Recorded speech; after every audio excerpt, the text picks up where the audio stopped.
오늘 우리는 개인과 가정 그리고 교회를 넘어 사회까지 너무나도 심각한 문제를 일으키고 있는 이단들, 그리고 특별히 사이비 이단들을 함께 살펴보면서 신앙의 백신을 한번 맞아보는 시간으로 한번 삼기를 원합니다. 그래서 제목을 친절하게, 친밀하게, 그리고 치밀하게라는 제목을 정해봤는데요.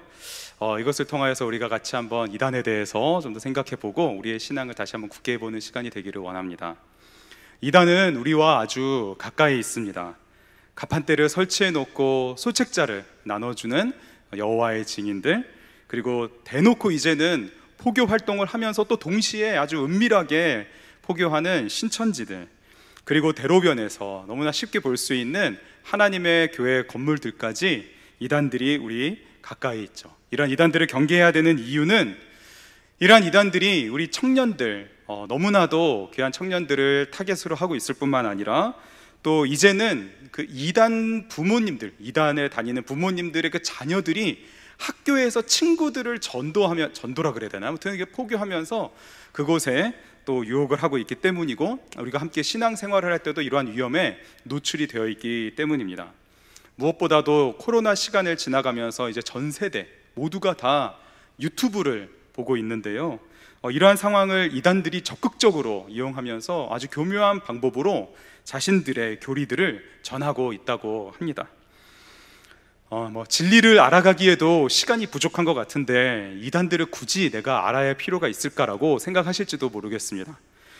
그런데 보면 교회 역사 가운데 이단들은 끊임없이 교회를 공격해왔고, 교회는 이 이단들과 맞서는 가운데 기독교 교리를 더 정교하게 할 수 있었을 뿐만 아니라 그리스도의 사랑 안에서 더욱더 단단해지고 강해지는 시간들이 되었는데요.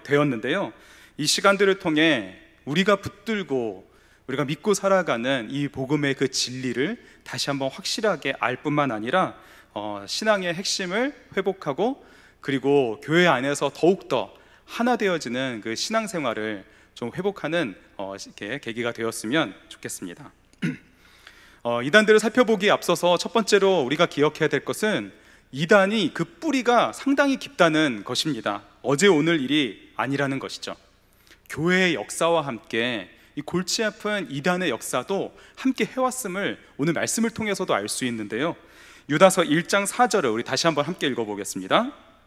이는 가만히 들어온 몇 사람이 있음이라. 그들은 옛적부터 이 판결을 받기로 미리 기록된 자니 경건하지 아니하여 우리 하나님의 은혜를 도리어 방탕한 것으로 바꾸고 홀로 하나이신 주제 곧 우리 주 예수 그리스도를 부인하는 자니라. 아멘. 이미 초대교회에 하나님의 은혜를 방탕한 것으로 바꾸었다. 여기서 방탕한 것이라는 것은 짐승 같은 것, 쾌락을 추구하고 지나치게 성의 탐닉을 추구하는 그런 것들을 의미합니다. 하나님의 은혜를 이렇게 방탕한 것으로 바꿀 뿐만 아니라 우리 주 예수 그리스도를 부인하는 자다 말합니다. 이러한 자들이 이때도 있었던 것이죠.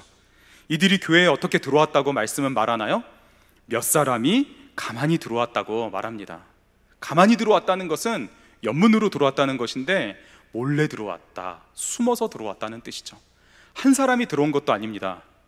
몇 사람이라고 돼 있는 거 보니까 적어도 2명 이상이 들어왔던 것 같습니다. 이렇게 교회에 몰래 들어와서 거짓으로 진리를 훼손하고 성도들과 교회에 큰 해를 가하며 자신의 욕망을 채우려는 이들이 오랫동안 교회와 함께하고 있을 뿐만 아니라 지금도 우리 가까이, 아주 가까이 있음을 우리는 알 수 있습니다. 따라서 우리는 경계해야 되는 것이죠. 그들이 경계하면서 나는 괜찮겠지, 나는 별 문제 없겠지, 나는 상관없어, 이런 생각을 하는 것이 너무나 위험한 것임을 우리가 같이 함께 또 보고자 하는데요. 왜냐하면 나도 언제든지 이단의 목표가 될 수 있고 또 이단에 빠질 수 있음을 항상 기억하면서 진리 되신 하나님의 말씀, 이 복음에 충만한 삶, 성령의 충만한 가운데 이 교회와 함께 신앙의 열매를 맺어가는 그 일에 함께 나아가기를 원합니다. 뿐만 아니라 오늘 같은 이 시간들을 통해서 이단들을 좀 구체적으로 살펴보는 것도 도움이 될 거라고 생각하는데요. 특별히 이 이단과 사이비 이단을 먼저 구별하고 이단들과 사이비 이단들을 함께 살펴보려고 합니다. 이단이란 하나님의 말씀, 이 66권의 하나님의 말씀 이외에 다른 그 무엇을 동등하게 놓거나 아니면 그 하나님의 말씀보다 위에 놓는 그런 것을 또 이단이라고 하고요. 그리고 예수님의 신성 또는 인성을 부인하며 삼위일체를 부정하는 그러한 신앙생활을 또 이단이라고 합니다. 그리고 자신들의 공동체, 자신의 교회에만 구원이 있다라고 말하면서 다른 기존의 교회들을 다 부정하거나 성경의 말씀을 심각하게 왜곡하여 가르치는 그 모든 것들을 이단이라고 합니다. 그렇다면 사이비 이단은 무엇일까요?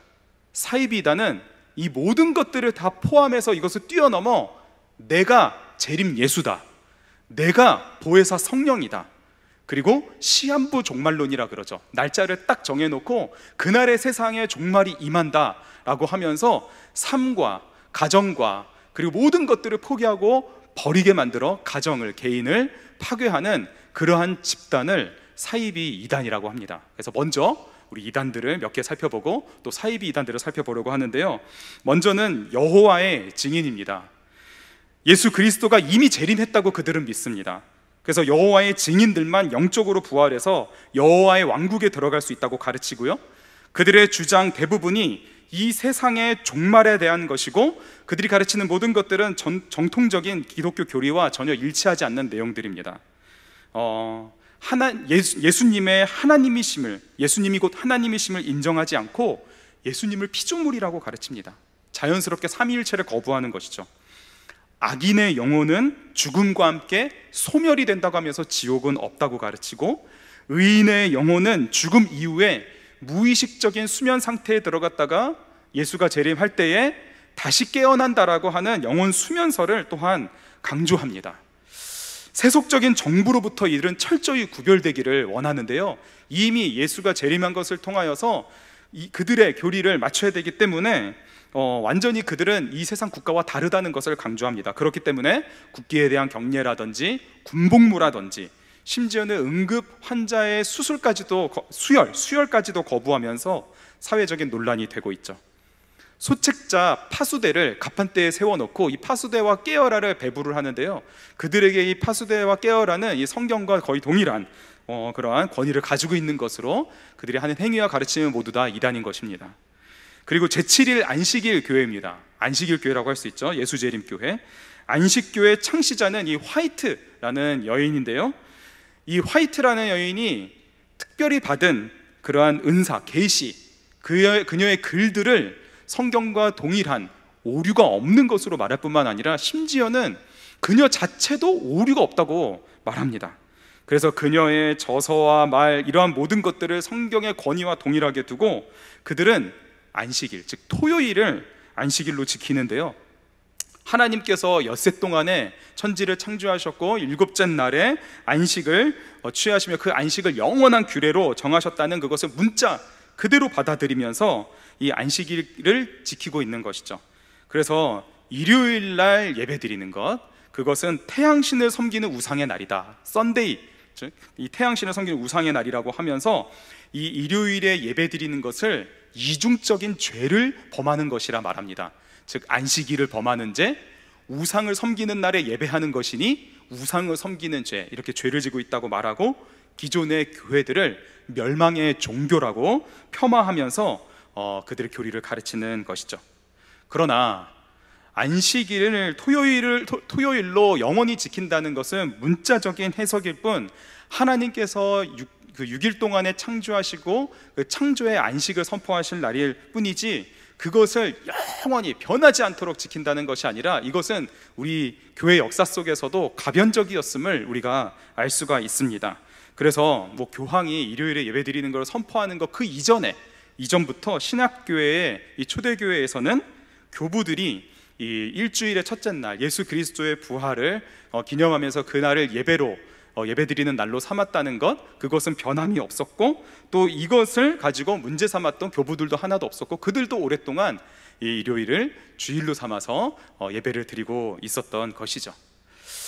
그리고 이어서 예수 그리스도 후기 성도교회라고 하는 쉽게 말하자면 몰몬교, 몰몬교회의 창시자인 이 조셉 스미스 2세, 이 사람은 천사로부터 계시를 받아서 이 몰몬경을 이제 번역을 해서 그것을 이 성경과 동일한 권위에 둘 뿐만 아니라 이 스미스가 저술한 2권의 책까지도 포함해서 이 성경과 같은 권위를 둔다고 하지만 사실 이야기를 들어보면은 이 성경은 오염이 되고 불완전하고 불충분한 것이라고 말하면서 이것을 온전하게 해주는 몰몬경을 더 강조하므로 몰몬경이 성경보다 더 위에 있다는 것으로 가르칩니다. 또한 기존 교회를 가증하고 부패한 것으로 취급하고 기존 교회에서 신앙생활하는 이들을 저주 아래 있는 적그리스도라고 가르칩니다. 그들이 가르치는 교리를 보면 하나님이나 천사가 사람이 되기도 하고 인간이 하나님이나 천사가 되기도 하고 그리고 하나님은 육체를 가지고 있을 뿐만 아니라 본래 인간이었다라고 말하면서 아담, 아브라함, 야곱, 이삭 등 지금도 이들은 하나님으로 있고 그들 모두 승화되어 하나님이 되었다고 하는 이런 교리를 가르칩니다. 그리스도의 구속사역을 미완성적인 것으로 가르치면서 몰몬교회에서 가르쳐주는 계명, 의식 준수 이런 것들을 업적으로 삼아 계속적으로 해야 구원에 이를 수 있다고 하고 지옥 자체를 부정하고 천국을 세 종류로 나누면서 모든 사람들은 이 세 종류의 천국에 들어간다라고 종말론에 대해서 가르치죠. 죽음 이후에 이 영혼에 대해서도 확정적인 것이라고 말하지 않고 죽은 자에게 세례를 베풀기도 합니다. 우리 몰몬교 사람들을 보게 되죠. 흰색 와이셔츠 검은색 바지에 그 명찰을 달고 다니는 그들이 왜 그렇게 하는가? 왜냐하면 몰몬교회에서 청년들은 1년에서 2년간 무조건 무보수로 해외에 나아가 선교사로 사역을 해야 되는 그러한 법칙이 있기 때문에 또 그들이 그렇게 다니는 것이죠. 그러므로 영어를 가르쳐 준다거나 무엇인가 다가올 때에는 그들을 철저히 경계해야 되는 것입니다. 그리고 이어서 이제 한국의 이단들, 메이드 인 코리아, 이 한국의 이단들을 좀 살펴볼 텐데요. 첫 번째는 성락침례교회, 또 베레아 아카데미라고 알려져 있는 김기동 목사의 귀신론입니다. 성락침례교회와 베레아 아카데미를 통하여서 이러한 것들을 가르치고 있는데요. 귀신을 불신자의 사후의 혼, 죽은 영혼이자 모든 질병의 원인이라고 가르치면서 질병의 치유가 복음의 핵심이라고 가르칩니다. 그래서 예수님의 신성을 부인하고 삼위일체를 부정하고 성령의 사역에 대해서 천사의 사역이라고 말하면서 이 성령의 사역 자체를, 성령 자체를 부정을 하죠. 그래서 성경의 충족성과 절대성을 부인하면서 김기동 목사는 자신의 가르침과 권세가 그 위에 있다는 듯이 말합니다. 이 역시 명백한 이단인데요, 많은 영향을 끼쳤습니다. 그 영향 중에 하나가 바로 세계복음회 다락방 전도협회, 바로 류광수 목사입니다. 다락방으로 알려져 있죠. 그래서 우리 교회가 다락방 모임이 있다고 하니까 정말 저 광교 지역에서는 우리 교회가 이 류광수 다락방 2단으로 소문이 났던 적이 있었어요. 네. 류광수 목사의 다락방 전도운동에 대해서는 2단이다 아니다 교단마다 좀 차이가 있습니다. 그런데 우리 더사랑의 교회가 속해 있는 대한예수교 장로회 합동총회에서는 1996년에 2단으로 확실히 정했고, 그리고 2014년에 다시 한번 2단으로 확정을 했기 때문에 명백한 2단인 것이죠. 왜 2단이냐면 거기서도 역시 이 김기동 목사가 가르치는 귀신론을 가르치고 있기 때문입니다. 그래서 예수 그리스도의 구원 사역은 마귀의 일을, 이 귀신의 일을 멸하는 것이기 때문에 귀신 추방, 이 사탄 축출이 이 성경 66권 전체가 가르쳐 주신 계시다, 이와 같이 말합니다. 그래서 류광수 목사가 우리 합동교단 출신의 2단인데 이 합동교단으로부터 2단을 받았기 때문에 무엇인가 더 앙심을 품었는지 더 확산을 하려고 하는 모양새를 취했었어요. 그래서 렘넌트 운동, 이 렘넌트, 어디 가서 렘넌트라는 단어를 보시면 그냥 바로 유광수 다락방이라고 생각하시면 되는데, 이것을 통해서 더 세력을 확장시키려고 하고 있습니다. 그가 말하기를 한국 교회의 90%가 분열이 되었고, 분열은 마귀의 역사니 한국 교회의 90%는 마귀에 사로잡혀 있다, 이렇게 말합니다. 그래서 류광수 목사는 기성교회를 이와 같이 비판하면서 자신만이 참된 선지자라는 것으로 가르치면서 문제가 되었던 것이죠. 다음으로는 기쁜 소식 선교회입니다. 이 경부고속도로를 타고 서울 가다 보면 왼편에 항상 보게 되는 기쁜 소식 강남교회가 바로 이 박옥수 목사의 교회인데요. 이것이 왜 문제냐면 박옥수 목사는 구원파에 소속이 되었고 그 교리를 여전히 가르치기 때문입니다. 죄사함 거듭남의 비밀, 이것을 슬로건으로 걸고 설교와 세미나를 이게 대대적으로 하는데요. 그가 말하기를 죄의 결과와 죄의 근본은 다르다. 기존 교회는 죄의 근본을 해결해 주지 못한다. 죄의 근본을 해결해 주지 못하니 기존 교회는 무능하다. 이렇게 말하면서 이 죄의 근본을 해결하는 것, 그것이 바로 진정한 구원, 죄 씻음이 있을 때, 죄 사함의 고백이 있을 때 이것을 확신하도록 경험적으로, 지식적으로 가르치는 것이죠.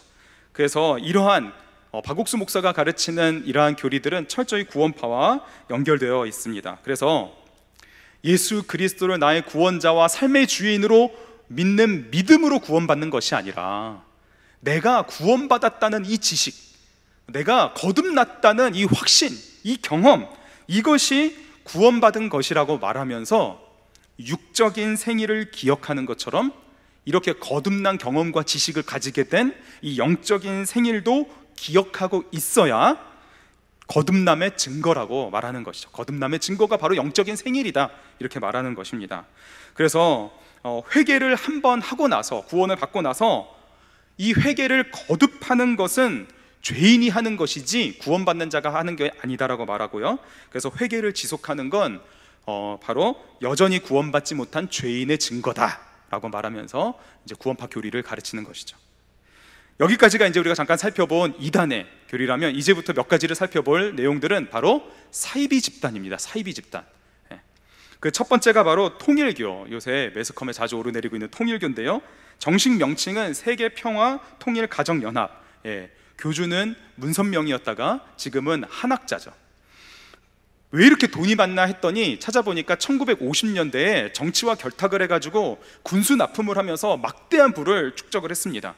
이 막대한 부를 축적하고 나서 이 통일교를 홍보할 때에 60년대에는 리틀 엔젤스라는 무용단, 이렇게 합창단을 통하여서 적극적으로 홍보를 했고, 70년대에는 여러 가지 사업을 병행하면서 계속적으로 사업을 확장했을 뿐만 아니라 80년대에는 세계일보라는 언론, 그리고 선문대학교라고 하는 대학교를 설립하면서 언론과 교육에도 이제 팔을 뻗치기 시작했죠. 그래서 학문, 문화, 과학기술, 특별히 승공이라는 것은 공산주의 세력과 싸워서 이긴다는 이러한 승공 세력과 함께 결탁을 해가지고 남북 통일 운동을 한다든지 선화 예중 예고를 설립하여서 이제 초등학교 중학생들에게도 다가간다든지 이렇게 활동을 하고 있습니다.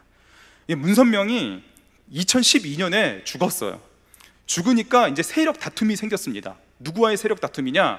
바로 아내 이 한학자 자녀들과의 다툼이 생긴 것이죠. 심각한 다툼 속에서 지금은 이 한학자가 이제 실세를 맡아서 총재직을 맡아 장악을 했고, 그럼에도 불구하고 아직 다툼은 여전하다고 합니다. 그래서 자녀들 간에 막 다투면서 서로 이단이라 그러더라고요. 그래서 이단이 서로 이단이라고 하면서 싸우는 좀 이상한 꼴이 지금 펼쳐지고 있는데요.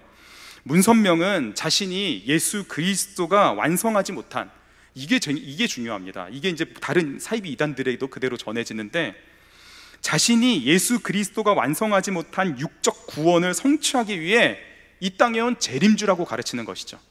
예수님이 공생애를 몇 년 하셨나요? 예수님께서 3년 하셨죠. 40년을 다스리셔야 되는데 3년밖에 못했으니 미완성이다. 그래서 나머지 37년을 완성할 재림주가 나다, 이러면서 자신이 재림주가 되는 것이죠. 그래서 그 37년에 이 지상천국을 완성을 하고 그것을 이룰 재림주로 스스로를 높이면서 그것을 가르치기 위하여 원리강론이라는 책을 썼는데, 그 원리강론이라는 건 무엇이냐? 바로 이 성경을 해석하는 도구로 삼은 것입니다. 그래서 이 성경에 대해서는 낡은 등잔불이다, 촛불이다 이렇게 말하고, 그가 쓴 이 원리강론이라는 책은 햇빛과도 같다 이렇게 말하면서 자신이 쓴 이 책을 통하여서 성경을 해석해야 된다. 왜냐하면 성경은 비유로 되어 있기 때문이다. 이 비유라는 말도 잘 기억해야 됩니다. 이거 모든 사이비 이단에 비유가 다 들어가요. 그래서 모든 존재를 양과 음으로 나눕니다. 양성과 음성으로 나눠서 상대적인 것으로 모든 것을 해석해요. 그래서 사탄이 하와를 유혹해서 성적인 관계를 통해 타락했다. 그리고 그 타락한 하와가 아담과 성적인 관계를 통하여서 모든 것이 타락되었다. 하나님은 양성과 음성의 그 중간적인 존재다라고 말하면서 이제 이것도 모든 이단들의 공통되는 범죄에 사용되는 교리인데요, 사탄의 피로부터 깨끗함을 받기 위해서는 재림 예수와 육체적인 관계를 맺어서 새로운 피를 받아야 한다. 이것이 그들이 말하는 피가름 교리입니다. 이것을 다른 이단들도 뭐 벤치마킹이라고 해야 되나요? 표절이라고 해야 되나요? 뭐 이런 것들을 따라하면서 모든 성적인 범죄로 나아가는 것이죠. 그 중에 하나가 바로 신천지입니다. 신천지 예수 장막 성전 교주 이만희죠. 구분을 합니다. 초림 예수와 재림 예수를 구분을 합니다. 재림 예수는 누구일까요? 이만희입니다. 성령과 보혜사 성령을 구분합니다. 보혜사 성령은 누구일까요? 역시 이만희입니다. 이렇게 구분하면서 또 구분을 하는 게 시대를 구분합니다. 시대를 구분하는 것도 모든 이단들의 공통점이에요. 어디 가서 나도 모르게 성경 공부를 했는데 시대를 구분한다, 100% 사이비 이단입니다.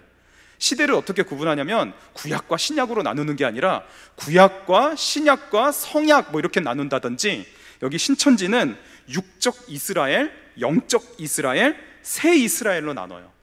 육적 이스라엘은 구약, 영적 이스라엘은 신약, 새 이스라엘은 뭘까요? 신천지가 시작된 그 이후의 시대라고 말하는 것이죠. 그래서 모든 것을 배도, 멸망, 구원, 이러한 사이클로 모든 것을 해석을 합니다. 성경을 풀 때 마치 암호처럼 짝교리라는 게 있어요. 짝교리, 짝으로 풀어냅니다, 비유를. 그래서 이 말씀을 짝으로 착착착착 풀어내면서 이제 만족감을 주고 빠져들게 하는 것이죠. 근데 이렇게 딱딱딱딱 맞아 들어가서 야 대단하다 했을 때 그 끝에는 누가 있나요? 교주 이만희가 있는 것이죠. 요한계시록이 언급하고 있는 14만 4천 명만이 구원받을 수 있는 숫자인 동시에 이것을 목표로 해서 달려가라고 부추깁니다. 그래서 새 언약을 지키는 자, 행함으로 달려가는 자, 그리고 언약의 말씀으로 인을 받은 자, 그 새 이스라엘의 자녀, 그가 곧 제사장이다 말하면서 그들이 말하는 구원은 이만희가 성령을 받아 그 보혜사 성령이 되었듯이 이 14만 4천 명도 순교자의 영을 받아 거듭남이 바로 구원이다 라고 말하는 것이죠. 그들이 말하는 천국이 어디냐면 요한계시록에 있는 말씀을 문자 그대로 해석해서 동방, 이 동방이 어디냐? 동쪽이다. 동쪽이 어디냐? 한국이다. 그 중에서도 과천이다. 그래서 그들이 말하는 천국이 경기도 과천입니다. 그들이 어떻게 다가가냐면 아주 치밀하게 다가가는데요, 그냥 먼저 다가가지 않습니다. 정보 수집을 먼저 합니다. 대상자를 목표로 삼아서 인터뷰가 좋을지, 설문조사가 좋을지, 심리상담 유형이 좋을지, 동아리 활동이 좋을지, 뭐가 좋을지를 면밀하게 파악을 해서 접근할 방법을 정하고, 어떻게 그와 친밀한 관계를 형성하는 게 좋을지 그의 모든 개인적인 정보를 수집을 합니다. 이것이 완료가 되면 다가가는 것이죠. 맞춤형, 딱 맞춤형 친밀한 방법으로 그들에게 다가가 우연을 가장한 만남을 통하여서 관계를 쌓는 것이죠. 그 친밀한 관계를 통해서 거부할 수 없게 만드는 것입니다. 무엇을 거부할 수 없게 만드냐? 바로 복음방으로 같이 가자는 걸 거부할 수 없게 만드는 것이죠. 복음방으로 가게 되면 거기서 성경 공부를 하게 됩니다. 짝교리. 그래서 1개월에서 3개월 동안 기초적인 신천지를 공부하고, 그리고 나서 이제 통과를 하면 센터로 갑니다. 센터는 무료 성경 신학원이 되는 거죠. 무료 성경 신학원. 그곳에서 6개월 동안 과정을 마치면 신천지의 정식 교인이 되고 14만 4천을 위해 달려가게 되는 것이죠. 절대로 교회 밖에서 하는 성경 공부는 참여해서는 안 됩니다. 오늘 계속해서 제가 반복해서 말할 텐데요, 절대로 교회에서 하는 성경 공부는 가서도 안 되고 거기에 발을 들여서도 안 됩니다. 그리고 이어서 살펴볼 사이비 집단은 바로 하나님의 교회 세계복음 선교협회입니다. 이 신천지와 함께 한국교회에 가장 큰 피해를 입히고 있는 또 하나인데요, 예전에는 설문지였고 또 최근부터는 영상으로 이렇게 다가옵니다. 그래서 영상을 보여주면서 안식일은 무슨 요일인가, 성탄절은 12월 25일인가, 유월절을 지키고 있는가, 십자가를 어떻게 생각하는가, 하나님 어머니를 아는가, 뭐 이런 식으로 접근해 오죠. 그래서 이것을 이제 대화로 삼아 포교를 시작합니다.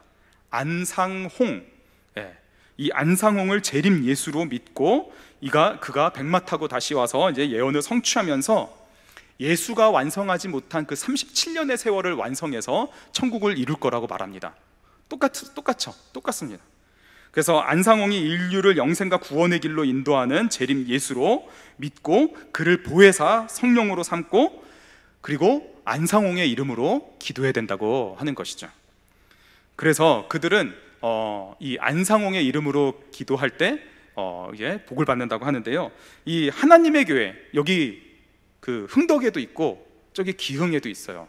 저도 어저께 봤는데 지나가다 보면 꼭 토요일 날 모입니다. 왜 토요일이냐? 이 안상홍의 신앙적 배경이 안식교예요. 거기서부터 또 따온 게 있어가지고 토요일 날 예배를 드립니다. 하나님의 교회는 이제 어머니 하나님을 믿는데요. 왜냐하면 하나님이 죽었어요. 안상홍이 죽었습니다. 그러니까 이제 하나님 어머니를 세우는 것이죠. 그래서 하나님이 여러 명이 돼버렸어요. 복수의 하나님이 돼버리고, 그리고 안상홍은 이것을 또 이제 미리 준비하면서 이 장길자를 하나님 어머니로 미리 또 세웠었습니다. 그러니까 안상홍의 아내가 장길자냐? 뭐 그렇게 볼 수도 있습니다. 그렇지만 원래 이 안상홍의 아내가 있었어요. 아내가 있었는데 남편이 있었던 이 장길자를 영적 아내로 또 맞이합니다. 뭐가 어떻게 되는지 모르겠어요. 아무튼 그런 상황 속에서 이러한 하나님의 교회가 지금까지 오게 되는 것이, 이제는 그 장길자가 하나님 어머니가 되어서 이제 뭐 혼인 잔치를 예비한다라고 하면서 그들의 이제 교리를 전파하고 있는데요. 하나님의 교회 건물을 보면은 십자가가 없습니다. 왜냐하면은 성경을 문자 그대로 해석하면서 어떠한 우상도 만들지 말라는 그러한 말 속에 그 건물 어느 곳에도 십자가를 두지 않고, 그리고 성탄절 12월 25일을 지키는 것을 철저히 금합니다. 그들이 또 다른 이들을 보고 이단이라고 하는 것이죠. 침례를 받고 생명책인 그들의 교족부에 등록한 사람, 즉 안상홍의 인을 받은 14만 4천 또 나와요. 14만 4천이 구원받아 천국에 들어간다고 가르치고, 뭐 환경보호, 노인복지, 자원봉사, 구호활동 등 다양한 사회봉사를 하면서 이미지를 아주 좋게 만듭니다. 그리고 특별히 기존 교회 건물이나 대로변에 있는 건물을 사들여서 그들의 세력이 확장되고 있음을 외적으로 보여주려고 하는 것이 또한 요즘의 특징입니다. 또 사이비 이단 중에 하나가 바로 기독교 복음 선교회 JMS 정명석입니다. 이 정명석 역시 시대를 몇 가지로 나눌까요? 또 세 가지로 나눕니다. 세 가지로 나눠서 구약시대, 신약시대, 그는 또 성약시대로 나눠서 이 성약시대를 완성할 메시아가 나다라고 가르치는 거죠. 이 정명석이 성적인 범죄를 저지르는 이유가 바로 그 교리 속에 담겨 있는데요. 그는 뭐라고 말하냐면 육적인 구원이 영적인 구원보다 우선이다. 육적인 구원이 있어야 영적인 구원이 있다. 육적인 구원이 곧 영적인 구원이다라고 말하면서 육적인 구원을 받아야 되는데, 이 육적인 구원이란 무엇이냐? 바로 이 시대에 보낸 사명자 곧 메시아의 말을 믿고 따라서 행하는 삶이다. 그 역시 피가름 교리를 따라하면서 모든 성적인 범죄를 교리를 삼아 이렇게 행하는 것이죠.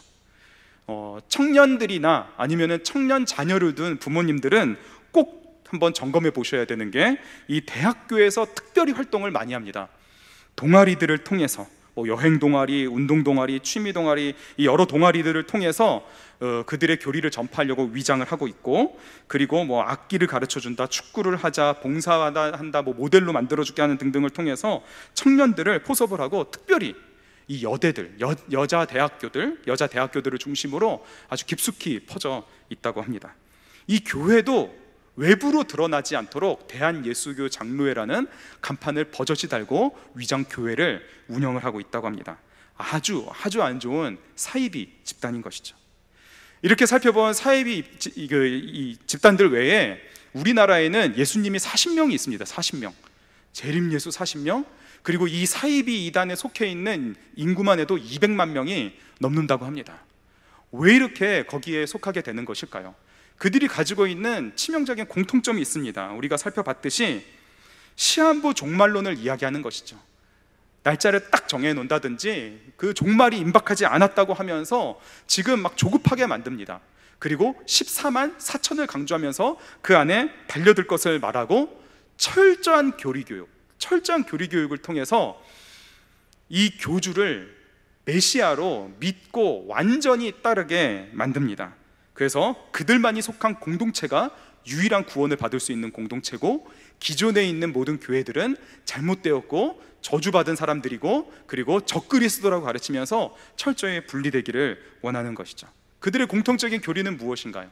예수 그리스도의 구원의 사역을 불충분한 것으로 만들고 그것을 완성할 교주를 앞세우고, 그리고 시대를 나눠서 그것을 완성한 시대를 제시를 하고, 결국에는 교주를 메시아로 이제 삼게 만드는 것입니다. 이러한 이단들, 우리가 지금 들어서는 이런데 왜 빠질까? 도대체 그럴 때 빠지는 이유가 뭘까?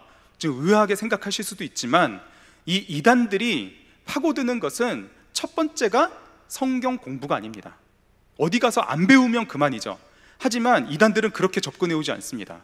이단들이 접근해 올 때는 가장 먼저 첫 번째가 바로 정서적으로 다가옵니다.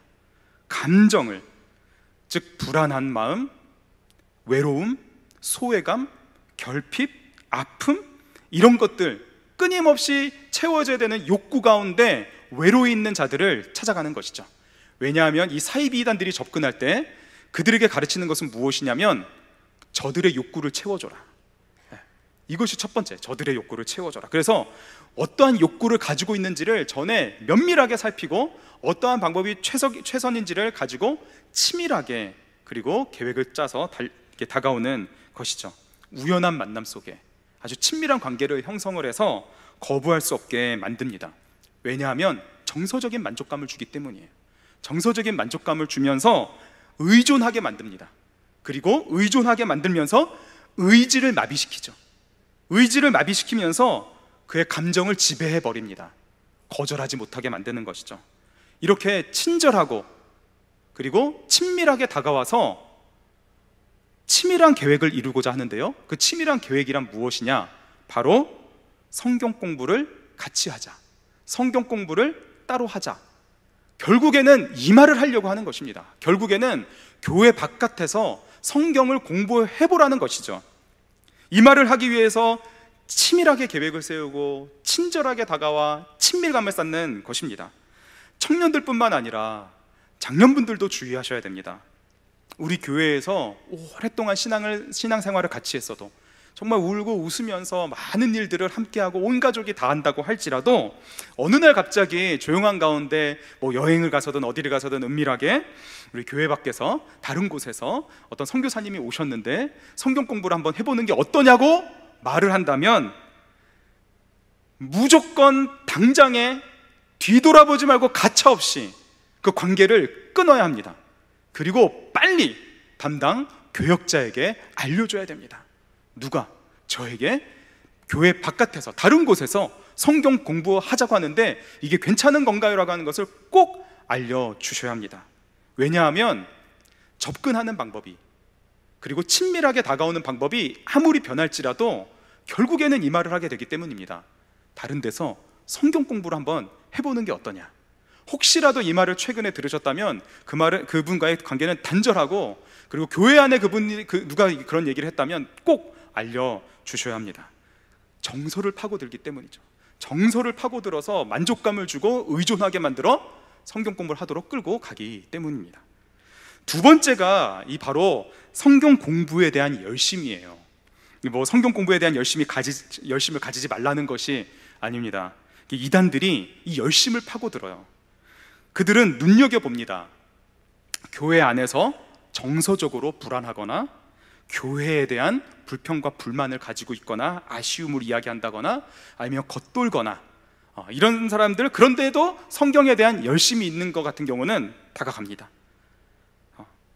이런 부분에서도 청년들이 많이 빠져요. 특별히 모태신앙으로 어려서부터 가정 안에서 자라온 청년들, 오랫동안 신앙생활을 했는데 말씀을 잘 모를 때, 선배나 동기가 친절하게 다가와 관계를, 그리고 깊이 우리가 함께 친하게 지내는 것이죠. 우연찮게 같이 함께 성경 공부 받으러 갔는데, 그 성경 공부를 받으러 갔는데 내가 지금까지 다녔던 교회에서는 가르쳐주지 않았던 놀라운 비밀을 가르쳐주기 시작합니다. 짝을 맞춰주는 것이죠. 말씀에 짝을 막 맞춰주면서 비유풀이를 합니다. 수학 공식처럼 무엇인가 명확하게 가르치는 듯 합니다. 그러면서 쾌감과 만족을 주고 구원의 비밀이 이제서야 풀리는구나라는 확신을 줍니다. 이렇게 막 배워가다 보면은 그 끝에 누가 있다고요? 이만희가 있는 것이죠.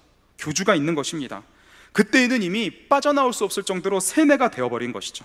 오직 그 집단 안에만 구원이 있다고 말하고 내가 저 14만 4천을 꼭 이뤄서 지금 경기도 과천에 천국을 이루어야 되겠다는 그런 엉뚱한 생각도 확신처럼 붙들게 되는 것이죠. 조바심을 줍니다. 그래서 모든 걸 다 포기하게 만들고 모든 관계도 끊어버리게 만들어요. 심지어는 내 신변의 보호조차도 부모님이 아닌 신천지의 누구로 맡겨놓고 내가 혹시나 부모님에게 이끌려 여기 못하게 될 때는 경찰서에 전화를 걸어서 부모님을 끊어내게 만드는 것까지 합니다. 이후에 빠져나온다고 해도 그들이 가르치는 교리가 얼마나 교묘하냐면 이 교리 반증 교육이라고 해요. 교리 반증 교육을 수시간 받아야 되는, 그래야 될 정도로 아주 깊이 있게 배우기 때문에 그 누구에게도 성경 공부를 교회 바깥에서 하자고 할 때는 절대로 따라가서도 안 되고, 또 우리 자녀들이 있을지 모르겠지만 가끔가다 가방을 좀 보세요. 엉뚱한 책이 있지는 않은지 지키는 마음으로 보면서 그렇게 해서 실제로 자녀들을 막은 경우도 제가 실제로 봤습니다. 찾아보면서 엉뚱한 책이 있지는 않은지를 꼭 살펴보아야 합니다. 왜냐하면 청년들은 특히 모든 것을 포기하고 이단교리를 배우고 그리고 모든 것을 걸고 전도하기 때문에 그렇죠. 신천지의 50% 이상이 청년들입니다. 그리고 세 번째는 유튜브를 주의해야 됩니다. 유튜브, 특히 코로나 시기를 지나가면서 정말로 많은 세대, 모든 사람들이 유튜브를 시청을 하고 있는데 이 사이비 이단들은 이것을 적극적으로 활용해서 아주 교묘하게 그들의 교리를 가르치고 있습니다. 또 뿐만 아니라 알고리즘이 막 이렇게 붙어 있어서 연관된 동영상을 막 제시해 주니까 그것을 정신없이 따라가다 보면 내가 뭐를 보고 있는지도 모른 채 빠져드는 것이죠. 그래서 막 영상을 보는데 아무 식으로 비유를 풀이한다거나 누구에게도 알리지 말라고 하면서 이 영상을 보게 만든다거나 시대별로 구원자가 다르다거나 그 성경이 말하는 동방이 한국이라는 소리를 한다거나 교주가 직접 이 계시를 봉인을 열고 가르친다고 하는 등 이렇게 말하는 영상은 당장에 끊고 그 영상들도 꼭 교육자에게 알려주셔서 그것을 제보해 주시면 됩니다. 절대로 가서도 안 되고 봐서도 안 되고, 그리고 철저히 자녀들도 지켜야 되는 것이고, 나의 정서적인 만족이 다른 누군가로부터 얻어지는 것이 아니라 오직 예수 그리스도, 우리 구주 예수 그리스도로부터 오는 복음의 충만함으로 내 정서가 만족될 수 있는 그런 신앙생활을 계속적으로 하는 것이 중요합니다. 그래서 정서적인 만족을 조심해야 된다는 것, 그 다음에 이단들은 성경의 열심을 소외된 아파하는 그런 사람들의 성경 열심을 파고든다는 것, 유튜브로 활용한다는 것, 그리고 세 번째, 우리가 네 번째 기억해야 될 게 누구도 빠질 수 있다는 것이죠. 누구도 나도. 그래서 제 개인적인 생각으로는 지금 코로나 시대, 전쟁, 코로나 시대로 인한 이제 여러 가지 혼란스러운 것, 그 다음에 전쟁, 그 다음에 환경 파괴, 그리고 경제적인 너무나 어려운 상황, 더욱더 심각해지는 경쟁사회, 이런 모든 것들 속에서 불안해하고 두려워하고 그리고 걱정하는 이러한 것들 상황 속에서 또 가정에서는 자녀들과 배우자와의 이제 관계가 좋지 않은 갈등, 또 자녀의 무관심함, 또 자녀가 부모와의 소통이 전혀 없는 이러한 상황 가운데 가정 안에서는 우울함과 또 외로움, 또 고독함이 있다면 이 모든 상황이 이단들이, 특히 사이비 이단들이 활동할 수 있는 최적화된 지금 환경이다라고 생각을 합니다. 그러므로 이단에 빠지는 사람이 따로 있는 것이 아니라 누구도 이단에 빠질 수 있다는 것, 나도 충분히 이단에 빠질 수 있다는 것을 경계하면서 복음으로 충만하고 그리고 은혜로 충만하는 것이 중요하죠. 그래서 혹여나 염려돼서 말씀드리는 거지만 누군가 나에게 친밀하고 친근하게 다가올 때 혹시나 신천지 아니야, 이단 아니라고 의심할 필요도 없고요. 또 내가 누군가에게 다가갈 때 혹시 저분이 내가 너무 친밀하게 다가간다고 해서 나를 신천지나 이단으로 보지 않을까? 그렇게 염려하시라는 것도 아닙니다. 중요한 거는 우리가 항상 무엇으로 충만해야 되는가? 우리의 가정이 복음으로 충만해야 된다는 것을 지금 말씀드리고 있는 것이죠. 그렇다면 이러한 이단의, 특히 사이비 이단들의 공격 앞에 우리는 어떻게 대처해야 되는가? 첫 번째, 가장 중요한 것, 절대로 교회 밖의 성경 공부에 참여해서 안 된다는 것이죠. 아무 영상이나 봐서 안 됩니다. 교회 밖의 성경 공부 은밀하게 다가옵니다. 나에게도 다가올 수 있는 것이죠. 저도 그것을 들은 적이 있습니다. 저도 역시 어디 가서 성경 공부 한번 해보지 않겠냐는 말을 직접 들었어요. 제가 이렇게 모교회, 어렸을 적부터 자란 모교회에서 이제 신앙생활하고 내가 이제 그 목회 길을 가야 되겠다라고 했을 때 총신대학교 신학대학원 시험을 봤고요. 저희 교회가 모교회가 작다 보니까 제가 총신대학교 신학대학원 합격한 걸 주보에 광고로 내주셨어요, 목사님이. 그래서 이승열, 권찰, 총신대학교 신학대학원 합격. 그게 얼마나 자랑스럽게 여겨지든지 한동안 그 주보를 가지고 있었는데요. 그 주보가 나오자 정말 오랫동안 알고 지낸 집사님, 저의 주일학교 선생님, 그리고 그 선생님의 자녀가 또 제가 주일학교 때 가르쳤던 그 집사님 한 분이 저에게 전화를 걸어 오셨어요. 뭐라고 얘기하셨을까요? 신학대학원에 입학하기 전에 성경 공부를 한번 해보라고. 선교사님이 한 번 마침 한국에 들어오셨는데 그 선교사님이 다시 선교지에 나갈 일이 얼마 안 남았으니 이 선교사님께 꼭 성경을 공부하라고, 성경을 공부해서 신학교에 가면 너무나 잘 공부할 수 있을 거라고 저한테 아주 당부를 하는 겁니다. 꼭 한번 시간 내서 선교사님을 만나보라고요. 근데 그 집사님의 아들을 제가 또 영어 과외를 하고 있었어요. 수년 동안 영어 과외를 하고 있었기 때문에 제가 거절할 수 없을 거라 생각했는지 저에게 그렇게 포섭을 했던 것이죠. 나중에 알았습니다. 그분이 신천지였다는 걸. 그 집사님으로부터 그렇게 전화를 받았을 때 저는 신천지 이 세 글자도 몰랐어요. 그냥 성경에 나온 새하늘과 새 땅만 알았지 이 신천지라는 사이비 이단이 있는지도 몰랐습니다. 그런데 이 제 성격이 나쁘게 말하면 의심이 많은 거고 좋게 말하면 질문이 많은 건데요, 순간 너무나 감사한 것은 이 의심증이 발동이 됐어요. 그래서 이 집사님께 물어봤습니다.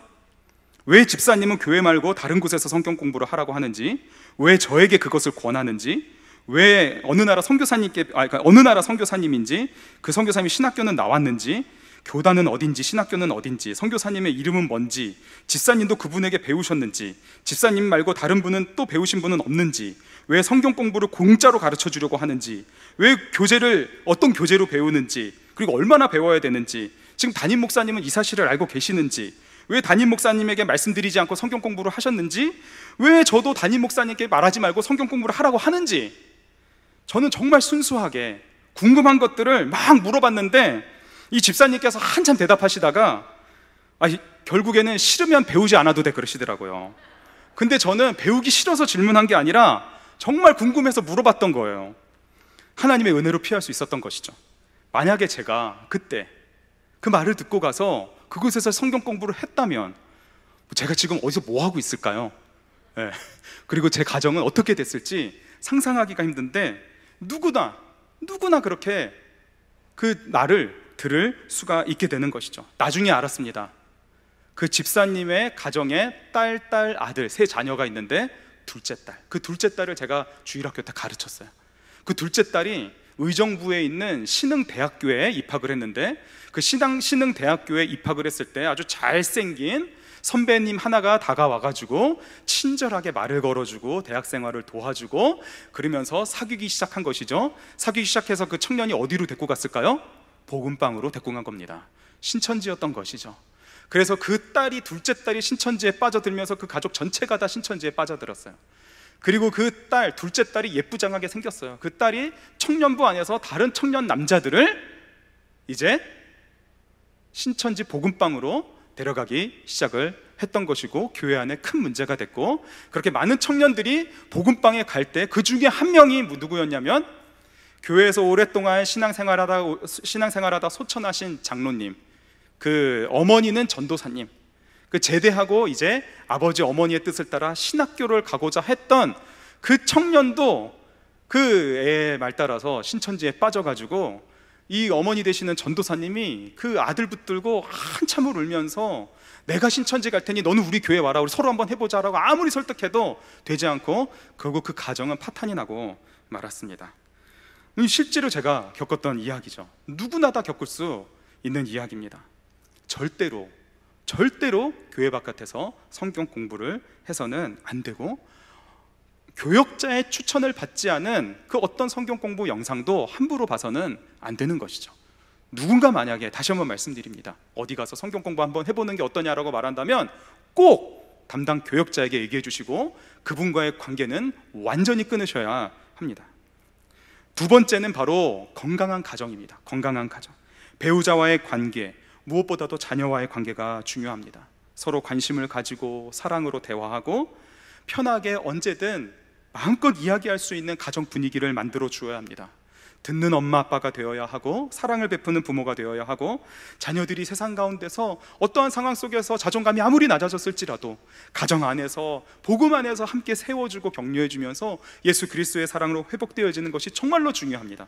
그런데 우리의 자녀들 또는 배우자가 가정에서부터 인정받지 못하고 사랑받지 못하고 존중받지 못하고, 특히 자녀 같은 경우 대학에 갔는데 대학 가서 오히려 또 직장 생활하는 가운데 그 누군가가 다가와 친절을 베풀어주고 관심을 가져주고 이야기를 들어주고 마음을 알아준다면 넘어가게 되는 것이죠. 봉사 동아리인 줄 알았는데, 성경을 배우는 기독교 동아리인 줄 알았는데, 여행을 가고 경험을 쌓을 줄 알았는데, 영어를 배우면서 실력을 준비할 줄 알았는데, 이 모든 것들이 이단의 위장된 그러한 계략 속에서 빠져드는 게 너무나 쉽기 때문입니다. 대화를 가정에서 많이 하셔야 됩니다. 사랑 안에서 오늘 주일에 들은 말씀들을 나눠야 됩니다. 지식에 넘치는 그리스도의 사랑을 날마다 새롭게 경험하고 그것을 가족들과 나누어야 됩니다. 즐거이 복음 안에서 지낼 수 있는 가정 분위기를 만들도록 애쓰셔야 합니다. 아무리 피곤해도 말이죠. 가정을 위해 바깥에서 늘 열심히 일하고 아주 진을 쏟아서 일하고 집에 와서 누워서 잠만 잤다면, 꼼짝도 안 하고 아무 말도 안 하고 자녀가 어떻게 지냈는지 용돈 달라고 할 때만 말하고, 만약에 그런 관계 속에 있었다면 이 모든 수고가 뼈저린 후회로 돌아오는 날을 맞이하게 될지도 모릅니다. 혹시나 부모가 무관심과 상처로, 또는 배우자가 무관심과 상처로 인해 나의 배우자나 자녀가 신천지에 빠지기라도 한다면 그 배우자, 그 자녀를 돌이키기 위해 모든 것을 다 내려놓으셔야 됩니다. 신천지에 빠진 자녀 때문에 제가 부모님과 함께 안산 상록교회라고 하는 그 반증교육을 하는 교회에 찾아갔어요. 거기에 전화로 하고 찾아갈 때 교회 차를 몰고 오라고 하더라고요. 왜냐하면 이미 부모님의 차는 신천지가 다 파악을 하고 있고 그 교회 주변에 신천지가 숨어가지고 다 보고 있기 때문에 부모님 차가 도착하는 순간 조회를 하고, 그 조회가 된 그 학생에게 알려서 지금 너희 부모가 이 어떤 교회에 반증 교육을 받으러 왔으니 너 지금 당장 어떻게 조치를 해라고 바로 알리고 감춰버립니다. 그렇게 되면 교회 차를 타고 오게 만들고 상담을 하는데, 자녀 한 명을, 신천지에서 2년 동안 생활했던 그 자녀 한 명을 돌이키는데 부모가 해야 되는 노력이 뭐냐면, 회사를 그만둬야 되고, 자동차 바꿔야 되고, 전화번호 바꿔야 되고, 아무도 모르는 곳에 이사 가야 되고, 그 누구와 접촉을 단절한 채 6개월 이상을 온전히 자녀와 함께 교육을 받을 수 있는 상황이 되어야 자녀를 돌이킬 수 있다는 것이죠. 내 가족들 중에 혹시나 만약에 이단에 빠진 가족이 있다면 정말 간절하게 기도해야 됩니다. 왜냐하면 인간의 힘으로 돌이킬 수가 없기 때문입니다. 돌이키려고 했다가 관계가 깨져버리거나 아예 사라져버릴 수도 있습니다. 그렇기 때문에 하나님께서 강력하게 역사해 주시기를 기도하면서 절대로 논쟁해서는 안 되고, 그리고 절대로 억지로 해서도 안 되고, 항상 열린 마음으로 언제든지 너를 받아줄 수 있고, 우리 가족 모두 너를 포기하지 않고, 우리 가족 모두 너를 포기하지 않고 기다리고 있고 사랑하고 있다는 것을 보여주어야 합니다. 만약에 이제 갓 이단으로부터 빠져나왔다거나 아니면 빠져나올 마음이 있는 분들이 주변에 계시다면 반드시 그를 모시고 전문 기관으로 가야 됩니다. 그래서 교리 반증 교육과 상담을 해야 되는데, 자녀라면 부모가 함께, 배우자라면 가족이 다 함께 상담 교육을 받으면서 이것을 바꿔야 되는 것이죠.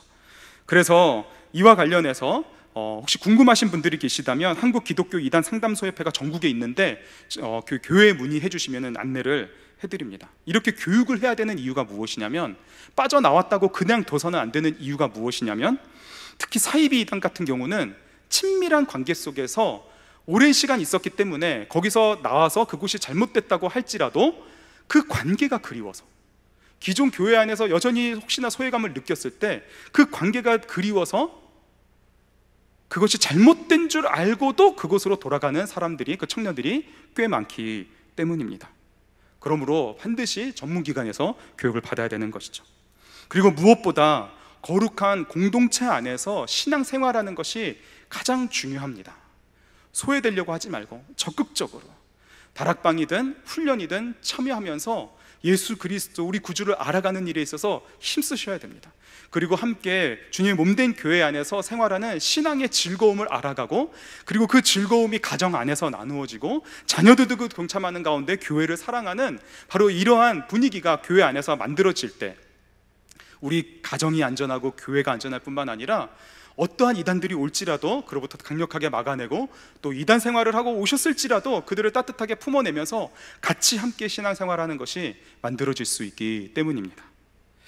끝으로 이제 말씀을 정리하면서 우리가 마지막으로 기억해야 될 것은 바로 우리에게는 언제나 만족이 예수 그리스도, 그 십자가의 은혜, 우리를 구원하여 주신 놀라운 사랑으로 항상 만족이 되어 있어야 된다는 것이죠. 우리뿐만 아니라 사랑하는 우리의 자녀들, 우리의 가정, 우리 교회가 예수 그리스도의 복음으로 충만하고 그 은혜로 충만해질 때, 그 안에서 만족을 누릴 때 그 어떤 것도 우리를 공격해 오지 못하게 되는 것입니다.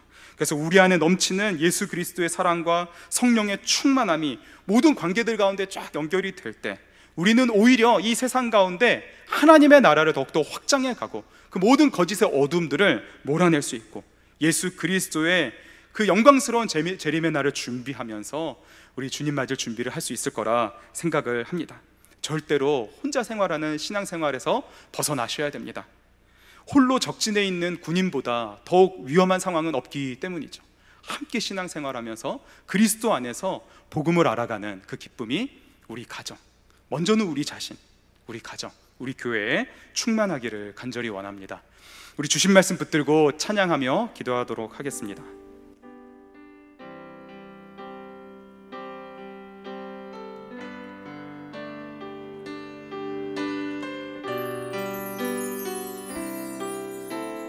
우리 함께 찬양합니다.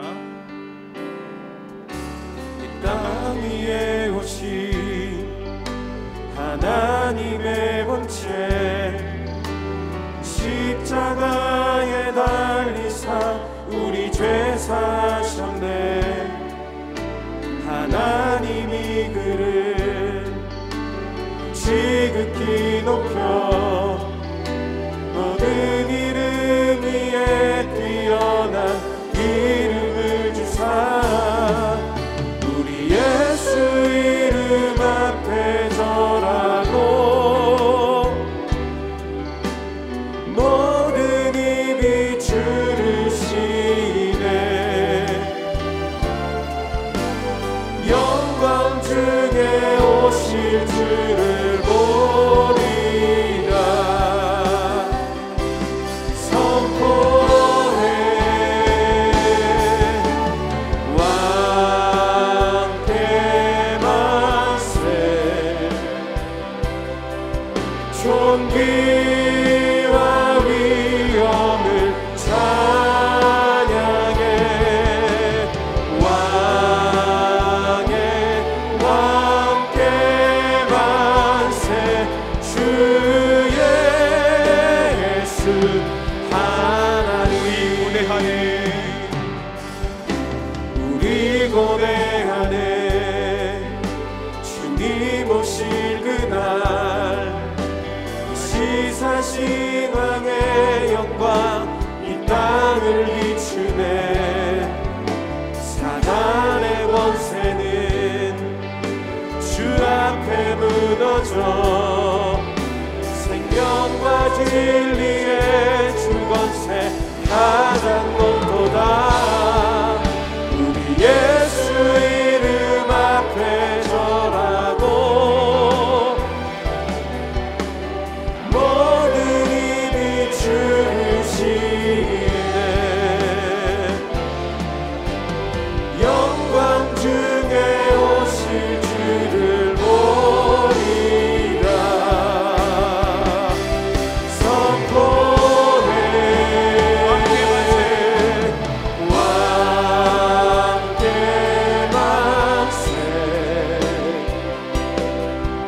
존귀와 위엄을 찬양해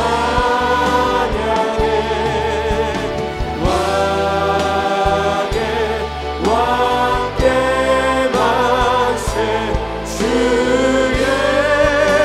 예수 하나님 왕께 만세 존귀와 위엄을 찬양해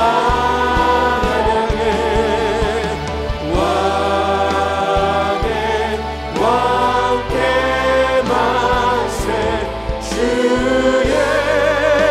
예수 하나님.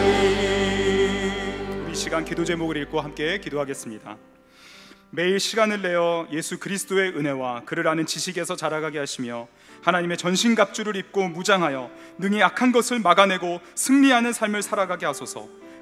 가족들, 특별히 자녀들에게 말씀을 먹이고 기도의 본을 보이며 영적인 책임을 다하는 부모가 되게 하소서. 예수님의 사랑으로 행복한 대화를 풍성히 나누는 가정이 되게 하소서. 진리 위에 굳게 선 견고한 교회가 되게 하시며 모든 성도가 다 함께 한 몸을 이루어 거짓 어둠을 몰아내는 진리의 빛을 비추게 하소서. 함께 신앙생활의 기쁨을 모두가 누리게 하소서. 우리 기도 제목 붙들고 함께 기도하겠습니다. 하나님 아버지 감사합니다.